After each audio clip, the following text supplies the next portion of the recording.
Welcome once again, my friends, and thank you for stopping by to listen to an old storyteller. Today we have a Santali tale, and the title of this story is A Simple Thief.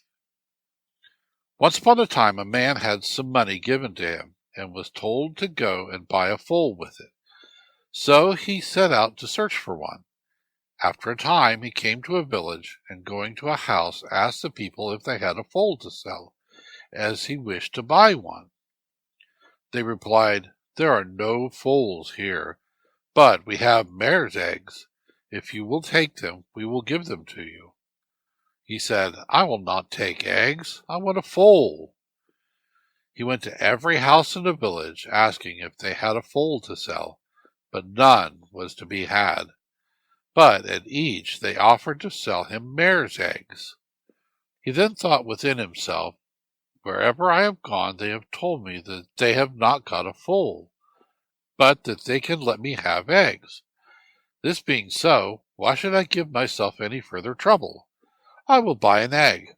So he was given a large gourd and told it was a mare's egg.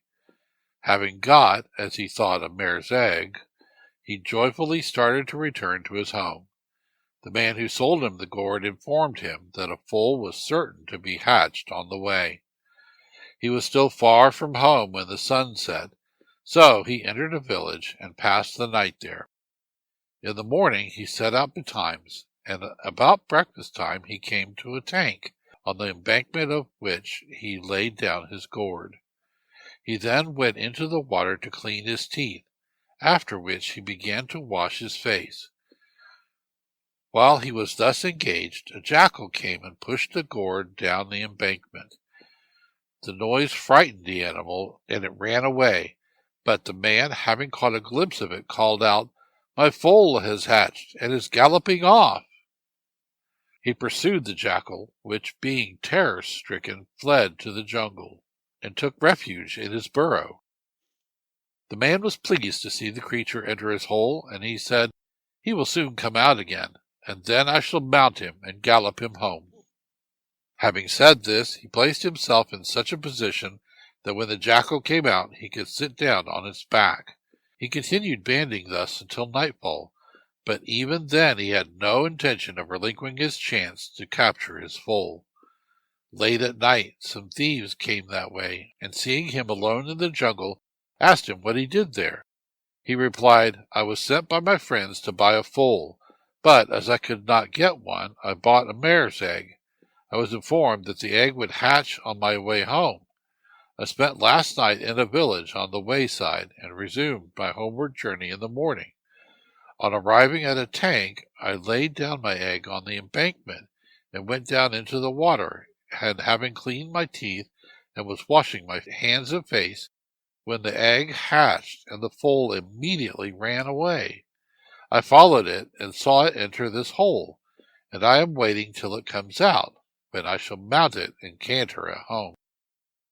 The thieves said, "Leave it alone. Let it remain there. Will you kill yourself for this foal? Come with us, and we will give you a strong, beautiful horse. This one has, through fear of you riding on his back, gone into its hole. Why should you wait for him? He will stay where he is. Come with us, and we will supply you with a good one presently." After a little time spent considering the offer the thieves had made him, he decided to accompany them. The thieves were pleased to receive him into their gang, and at once they proceeded towards a certain village. Having arrived there, they went to a rich man's house and dug a hole through the wall. Then they said to our hero of the mare's egg, "You creep in." He raised no objection, but went willingly. They said to him, "Bring out all the heavy articles you can find. They are sure to be the most valuable." Inside he lifted up all he could find to test the weight, but nothing seemed to be sufficiently heavy to be worth stealing. He said, "Everything is light. What can I take out to them?" At length he came across a millstone, which he pushed through the hole into the wall to his confederates outside. Judging from its weight, he expected they would be delighted to receive it, but they said, "Not this, not this. Bring something worth stealing." So he went back, and finding a drum hanging from the roof, he took it down and began to beat it. When the thieves heard the sound of the drum, they decamped, saying, "This fool is certain to betray us tonight." When he brought out the drum to make it over to them, they were nowhere to be seen. So he re-entered the house and placed the drum again where he had found it. He then saw some milk near the fireplace, and being hungry, he determined to cook some food. So he helped himself to some rice he began to prepare by boiling it in the milk. When it was nearly cooled, one of the household turned over in his sleep, saying, "I will eat, I will eat." So he filled a ladle with the boiling rice and milk and poured it into the sleeper's mouth.